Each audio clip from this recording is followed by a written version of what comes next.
OMG, Danielle Padilla dead pa sa isang mall sa pagkikita sa Kat Den. Noon pa man ay hindi na maialis sa napakaraming Kat Den at Katniel fanatics na maikumpara kung ano si Catherine Bernardo noon at ngayon kapag kasama sina Alden at Danielle Padilla. Maraming netizens kasi nakakapansin ng malaking pagkakaiba ni Alden at Danielle pagdating di umano sa kanilang mga fans.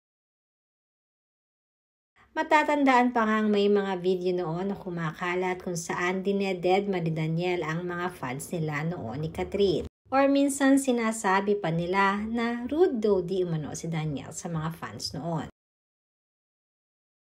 Kaya naman respect ng mga fans ni Alden na ibang-iba di umano ito pagdating sa pagmamahal niya sa kanyang mga fans maging sa Kat Den fanatics. Samantalang usap-usapan naman ang pagdedma ni Danielle pagkakita nito sa mga posters na magkasama nila Catherine Bernardo at Alden Richards sa isang mall.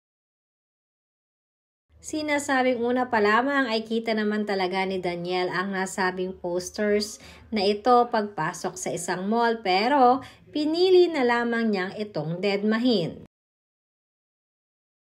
Halata di umano na ilag itong si Danielle na pag-usapan magpahanggang ngayon ang naging breakup nila noon ni Catherine Bernardo. Kaya naman madami pa rin mga Katniel fanatics ang umaasa na baka may pag-asa pang magkabalikan ang dalawa.